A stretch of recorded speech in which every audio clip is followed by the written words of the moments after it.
नमस्ते। कहिले सोच्नु भएको छ एउटा एप, एउटा कम्पनी वा रकेट जस्ता ठूला र जटिल कुराहरू आखिर बन्छन् कसरी? ती सबैको पछाडि एउटा साझा रहस्य लुकेको हुन्छ। आज हामी त्यही रहस्यको बारेमा कुरा गर्नेछौँ, सिस्टमको शक्ति। एकछिन सोचौं त, यति धेरै चल्ने पाटपुर्जाहरू, यति धेरै मानिसहरू अनि यति धेरै कामहरू, यिनीहरू सबैलाई एकै ठाउँमा कसरी ल्याउने होला? सुरु चाहिँ कहाँबाट गर्ने? हो, यही प्रश्नले हामीलाई आजको मुख्य विषयतर्फ डोर्याउँछ। यसको जवाब हो सिस्टम, एकदमै सङ्गठित संरचना। तर सिद्धान्तको कुरा मात्रै गरेर के गर्नु होइन र? यसलाई व्यवहारमा उतारौं। आउनुहोस् हामी सबै मिलेर एउटा काल्पनिक फूड डेलिभरी एप बनाउनेछौँ र यही प्रक्रिया मार्फत सिस्टमको हरेक पक्षलाई बुझ्दै जानेछौँ। ल, हाम्रो प्रोजेक्टको नाम रहनेछ क्विक हिट्स। अब सबैभन्दा आधारभूत प्रश्नबाट सुरु गरौँ। आखिर यो सिस्टम भनेको चाहिँ के हो त? क्विक हिट्सको उदाहरण प्रयोग गरेर हामी यसको परिभाषा र यसले कसरी काम गर्छ भन्ने कुरालाई एक एक गरी बुझ्नेछौँ। सबैभन्दा पहिले परिभाषा हेरौँ। सिस्टम भनेको केवल धेरै कुराहरूको थुप्रो मात्र होइन।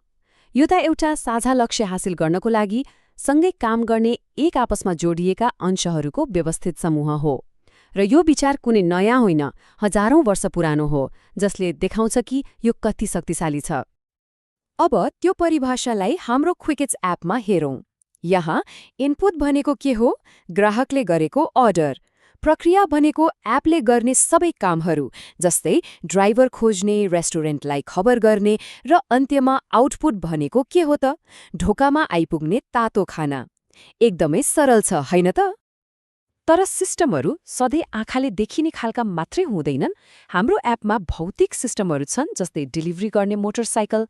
तर त्यहाँ नदेखिने अर्थात् अमूर्त सिस्टमहरू पनि छन्, जस्तै कुन बाटो सबभन्दा छिटो हुन्छ भनेर पत्ता लगाउने एल्गोरिदम।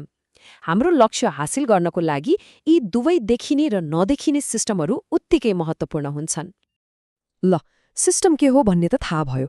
अब अर्को महत्त्वपूर्ण प्रश्न आउँछ, हामीले क्विक हिट्स एप बनाउन कुन विधि वा ब्लुप्रिन्ट रोज्ने? यो निर्णय एकदमै महत्त्वपूर्ण छ, किनभने यसले हाम्रो प्रोजेक्टको पूरै दिशा नै निर्धारण गर्छ। यहाँ दुई मुख्य विचारधाराहरू छन्। एकातिर छ वाटरफल, जसमा सुरुमै सबै कुराको पक्का योजना बनाइन्छ, जस्तो घर बनाउँदा नक्सा बनाइन्छ।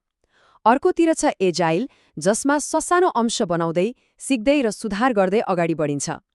आजकाल धेरैजसो कम्पनीहरू एजाइल मन पराउँछन्, किनभने बजार र ग्राहकको माग परिवर्तन भइरहन्छ र एजाइलले त्यही परिवर्तनलाई छिटो अँगाल्न मद्दत गर्छ।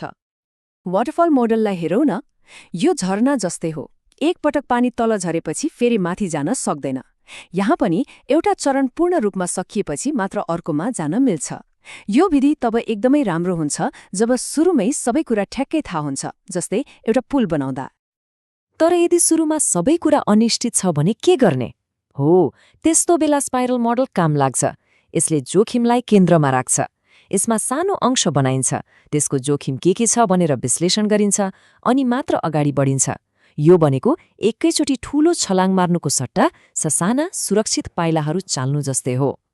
अब हामीले जुन सुकै मोडेल रोजे पनि एउटा नियम पुस्तिका बनाउने पर्छ। यो नियम पुस्तिकाले हाम्रो सिस्टमले के गर्नुपर्छ र कति राम्रोसँग गर्नुपर्छ भनेर एकदमै स्पष्ट पार्छ।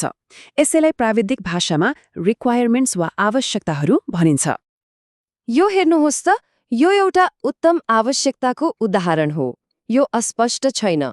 सिस्टम छिटो हुनुपर्छ भन्नु एउटा कुरा हो, तर त्यसको कुनै अर्थ हुँदैन। बरु प्रति सेकेन्ड 500 कारोबार गर्न सक्नुपर्छ भन्दा ठ्याक्कै थाहा हुन्छ कि कति छिटो हुनुपर्ने हो।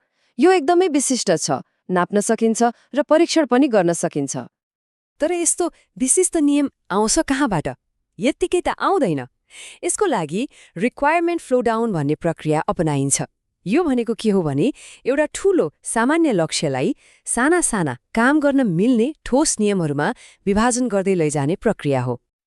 उदाहरणको लागि हाम्रो उच्च स्तरीय लक्ष्य क्विक हिट्स एप सुरक्षित हुनुपर्छ भन्ने हुन सक्छ। यो राम्रो सोच हो, तर यतिले मात्र पुग्दैन। फ्लो डाउन गरेर हामी यसलाई ठोस नियममा बदल्छौँ। जस्तै सबै डाटाका लागि 256 बिट इन्क्रिप्सन प्रयोग गर्ने, जसले गर्दा कसैले डाटा चोरे पनि पढ्न नसकोस्, र भुक्तानी प्रशोधन PCI अनुरूप बनाउने, जुन क्रेडिट कार्डको जानकारी सुरक्षित राख्ने विश्वव्यापी मापदण्ड हो। यसले स्पष्ट देखाउँछ कि कसरी ठूला विचारहरूलाई वास्तविक नाप्न सकिने कार्यमा परिणत गरिन्छ। ल, हामीले मसिनका लागि नियमहरू त बनायौं, तर हाम्रो सिस्टम त मानिसहरूले प्रयोग गर्ने हो नि। प्रविधिले मात्र काम चल्दैन, यो प्रयोगकर्ता मैत्री अर्थात् चलाउन सजिलो पनि हुनुपर्छ।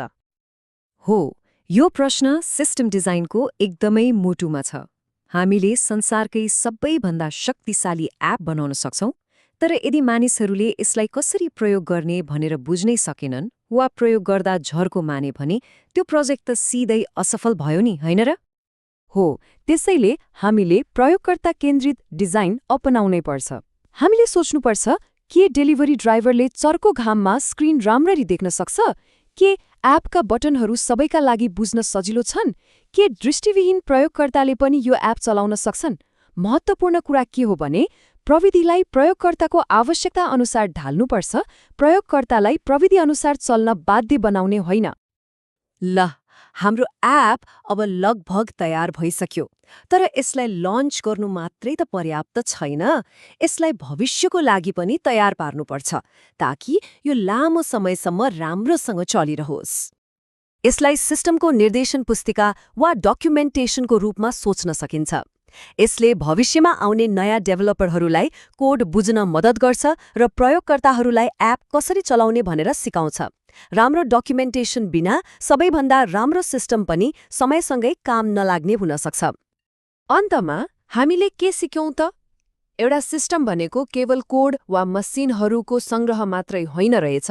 यो त एउटा स्पष्ट उद्देश्यका साथ डिजाइन गरिएको, एक आपसमा जोडिएका अंशहरूको एक सङ्गठित समग्रता हो। चाहे त्यो एउटा एप होस् वा देश चलाउने सरकार, यो सिद्धान्त जताततै लागू हुन्छ। अब एउटा प्रश्न सोचेर यो यात्रालाई बिट मारौं। हाम्रो दैनिक जीवनमा, काममा र वरपरको समाजमा कुन त्यस्ता अदृश्य सिस्टमहरूले काम गरिरहेका छन् होला? एकपटक ती सिस्टमहरूलाई चिन्न थालेपछि हामीले यो संसारलाई नै एउटा बिल्कुलै नयाँ तरिकाले हेर्न थाल्नेछौँ।